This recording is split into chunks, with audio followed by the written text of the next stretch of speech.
जब एक तरफ इंडियन मेडिकल एसोसिएशन सरकार को बोल रही है कि तीसरी लहर आ सकती है यदि आपने परहेज नहीं किया या इसके ध्यान नहीं दिया तो, लेकिन हमारी सरकार तो ये सोच रही है कि हमने कोविड पे हमने पूरी तरह से विजय पा ली है। दूसरी लहर में तो जो पार्लियामेंट्री कमेटी है हेल्थ की, उसको भी अधिकारियों ने बताया था कि दूसरी लहर आने वाली है, उसमें ऑक्सीजन की कमी होगी, लेकिन हम व्यवस्था कर लेंगे। जब ये व्यवस्था होनी थी तब हमारा ऑक्सीजन बाहर एक्सपोर्ट हो रहा था। देश पूरी तरह से डरा हुआ है, देश कंफ्यूजन की स्थिति में है, क्योंकि कोई भी चीज़ कहीं भी कोई बताने को स्थिति में नहीं है। बार बार क्लेम किया जाता है कि इकोनॉमी जो है, हमारी आर्थिक स्थिति जो है वो वापस 2019 के लेवल पे आ गई है। ये तमाम चीज़ें कागज पे दिखती है, लेकिन वर्तमान में यथार्थ के धरातल पे उतर के देखो तो बहुत बड़ा संकट सामने आता हुआ दिखाई देता है। नमस्कार, स्वागत है आपका हिंद वॉइस में। लेकर आया हूं आपका अपना कार्यक्रम अशोक वानखेड़े बोलता है। अशोक वानखेड़े बोलता है तो फिर अशोक वानखेड़े तोलता है, और फिर एक बार फिर तुलेगी केंद्र सरकार, क्योंकि बात ही ऐसी है। इंडियन मेडिकल एसोसिएशन ये सबसे बड़ा मेडिकल एसोसिएशन है, सारे डॉक्टर्स का एसोसिएशन है, और ये हमेशा एडवाइजरी मोड में रहता है। समय समय पे केंद्र सरकार राज्य सरकारों को हेल्थ के विषय पे ये बाकायदा उपदेश देता है, एडवाइस करता है, मदद करता है। इंडियन मेडिकल एसोसिएशन ने आज चेतावनी दी है, और ये चेतावनी केंद्र सरकार की है, इसलिए मैं केंद्र सरकार को तोड़ रहा था। चेतावनी दी है कि ये जो कोविड का नया वेरिएंट है ओमिक्रॉन, इसके वजह से तीसरी लहर आ सकती है, क्योंकि जिस हिसाब से जिन जिन देशों में व्याप्त है, खासकर अफ्रीका में, जहां रोज इनका नंबर डबल हो रहा है, पेशेंट्स दुगने नंबर में होके आ रहे हैं, और ये दो होते हुए आज पूरा अफ्रीका चपेट में आ गया है, यूरोप चपेट में आ गया है। विश्व के कई देश अब ओमिक्रॉन के चपेट में आ गए हैं। हमारे देश में भी देखते देखते 21-22 केसेस आ गए हैं, और लगातार ये केसेस बढ़ रहे हैं। इसके वजह से इंडियन मेडिकल एसोसिएशन ने कहा कि आपको बहुत इस बारे में ये सावधानी बरतनी होगी, और उसके तहत उन्होंने कुछ टिप्स या कुछ एडवाइस केंद्र गवर्नमेंट को दी। उन्होंने कहा कि जो बूस्टर डोज है, तीसरा डोज, वो कम से कम फ्रंटलाइन वर्कर्स जो है, जो पैरामेडिकल फोर्सेस है या मेडिकल फैटर्निटी है या पुलिस वाले हैं या बाकी जो मेडिकल सेक्टर के लोग हैं जो पेशेंट्स को देखते हैं, इनके लिए बूस्टर डोज लगाना बहुत अनिवार्य है। जो बूढ़े व्यक्ति है उनके लिए भी बूस्टर डोज बहुत ज़रूरी है। उसके बाद उन्होंने कहा कि 12 से 18 की उम्र के बच्चे जो है उनको टीका लगाने के बारे में बहुत जल्दी निर्णय लेना होगा। हमारे यहाँ बहुत लंबी टाइम से इस विचार पे हम अड़े हुए हैं, अभी तक कोई डिसीजन लेके नहीं पाए, जबकि यूरोप और बाकी देशों में बच्चों की वैक्सीन शुरू हो गई है। सार्वजनिक आयोजन से बचने के लिए कहा। ये वही बात है जब सेकंड लहर में हमने देखा था कि कैसी रैली चुनाव की हो रही थी और कैसे कुंभ मेला हो गया था, और उसके बाद दूसरे लहर ने क्या कहर बरपा था। ऐसा ही उन्होंने फिर से एक बार आगाह किया, क्योंकि 5 राज्यों के चुनाव सर पे है और लगातार रैलीज का आयोजन हो रहा है, बड़ी बड़ी रैलीज आयोजन हो रही है। कल गोरखपुर में प्रधानमंत्री थे, तो मेरठ में कल अखिलेश यादव और आरएलडी की जो रैली हुई वो अभूतपूर्व थी। कहीं कांग्रेस भी रैली करती है तो वो भी अपने यहाँ भीड़ इकट्ठा करती है। सभी पॉलिटिकल दलों के लिए सभी राज्यों में, 5 राज्यों में जहाँ हो रही है, वहाँ कुछ राज्यों में लोकल बॉडीज़ के इलेक्शंस है, जैसे महाराष्ट्र में हो गए, मध्य प्रदेश में हो गए, वहाँ पे भी ये दिक्कत आएगी सार्वजनिक आयोजन से बचने के लिए। उसके बाद WHO ने ये कहा है कि ये जो सर्वे किया है उसमें पाया कि 5 साल से 14 साल के उम्र के बीच में ये संक्रमण बहुत ज़्यादा मिला है। इसका मतलब 12 से 18 जो हम बच्चों के लिए टीके का बात कर रहे हैं, उसके ऊपर भारत सरकार को जल्दी काम करना होगा।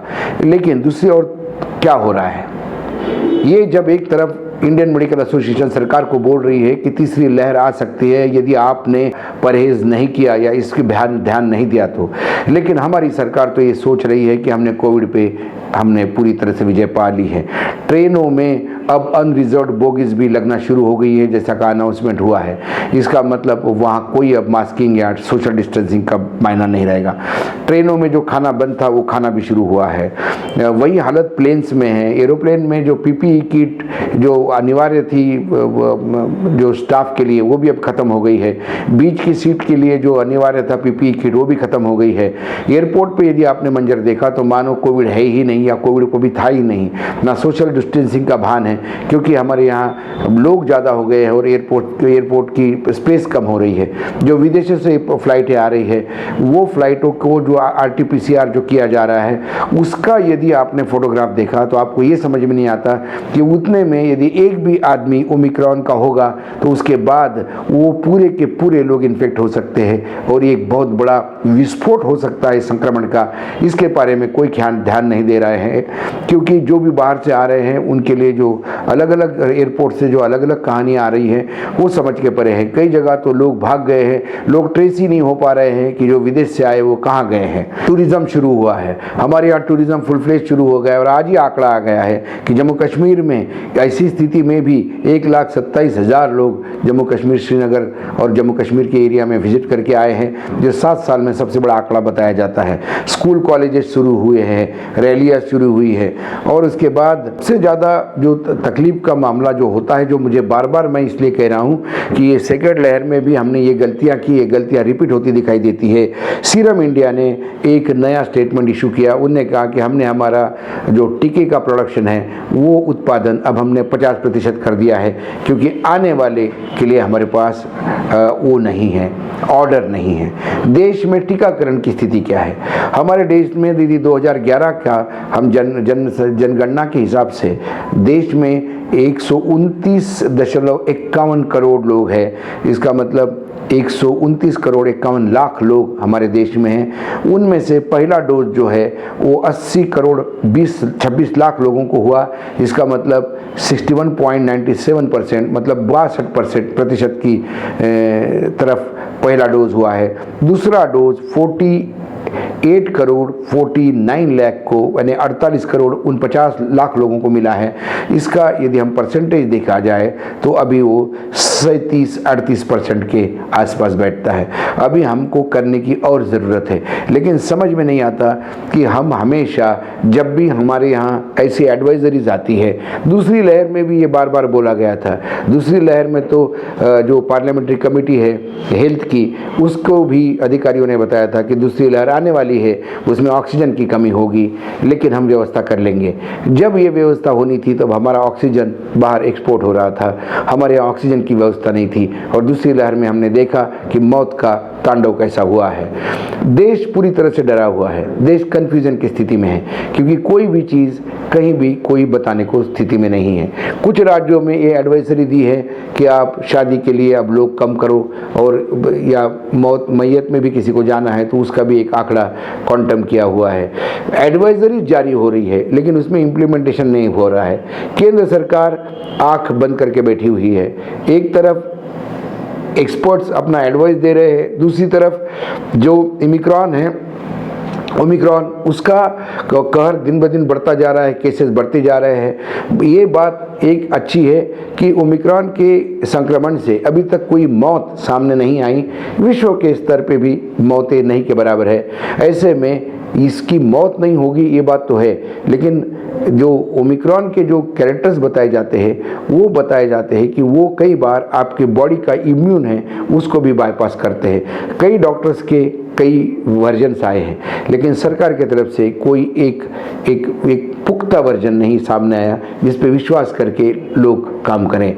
लोगों का बार बार लॉकडाउन का डर है, क्योंकि अब इसके बाद ये देश क्या एक आध लॉकडाउन और झेल पाएगा, ये सबसे बड़ा सवाल है। क्योंकि हमारी आर्थिक स्थिति बहुत बुरी कुचक्र में फंसी हुई है। ये तमाम चीज़ें देखते हुए सरकार अभी भी चुनाव में लगी हुई है। सरकार के लिए उत्तर प्रदेश, पंजाब, उत्तराखंड, गोवा, मणिपुर ये महत्वपूर्ण दिखते हैं, ना कि 130 करोड़ लोग जो अब 135 करोड़ तक हो गए होंगे। 2011 का आंकड़ा 129 का है, अब हम 2021 में हैं। 10 साल में ये आबादी तो इतनी बढ़ी गई होगी। इतना सब कुछ करते हुए अभी भी सरकार की तरफ से कुछ नहीं है। ये वार्निंग जो है ये इंडियन मेडिकल एसोसिएशन ने कल दी है। दूसरी तरफ सरकार की तरफ से जितनी ढील दी जा रही है, वो ढील की तो अनाउंसमेंट रोज हो रही है कि इसमें भी अब ये चालू हो जाएगा, ये चालू हो जाएगा, ये नॉर्मल हो जाएगा, ये नॉर्मल हो जाएगा। बार बार क्लेम किया जाता है कि इकोनॉमी जो है, हमारी आर्थिक स्थिति जो है वो वापस 2019 के लेवल पे आ गई है। ये तमाम चीज़ें कागज़ पे दिखती है, लेकिन वर्तमान में यथार्थ के धरातल पे उतर के देखो तो बहुत बड़ा संकट सामने आता हुआ दिखाई देता है। हम हिंद वॉइस को हमारे सारे दर्शकों को इतना ही कह सकते हैं कि चाहे सरकार कुछ भी कहे, लेकिन आपको अपना खुद का संरक्षण खुद करना है, क्योंकि प्रधानमंत्री बोल ही गए हैं कि आपको आत्मनिर्भर होना होगा।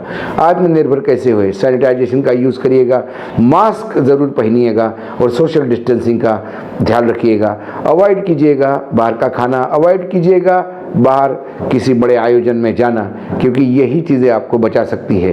क्योंकि एक संक्रमण हो गया, संक्रमण आज तो वो जो वेरिएशन है कोविड का, जो नया ओमिक्रॉन जिसको हम कहते हैं, वो 50 बार म्यूट हो चुका है, उसके 50 वेरिएशंस मार्केट में हैं। यदि कहीं नया फिर से म्यूट होके यदि वो घातक हो गया तो फिर हम सब के लिए बचना मुश्किल हो जाएगा। इसीलिए हम सबको ज़िंदगी जीना है, एक कल का दिन भी देखना होता है, एक हमारे आगे सामने भविष्य है, बच्चों का भविष्य है, माता पिता के प्रति अपनी जिम्मेदारी है। ये तमाम चीज़ें यदि करनी है तो मास्किंग, सोशल डिस्टेंसिंग, सैनिटाइजेशन, ये बार बार हम कहते हैं, इससे करिए। सरकार कुछ बोले ना बोले, इंडियन मेडिकल एसोसिएशन का जो वार्निंग आई उसको हम सीरियसली लेंगे। आत्मनिर्भर ही समझो, प्रधानमंत्री की वही बात हम मान लेंगे, हम आत्मनिर्भर हो गए।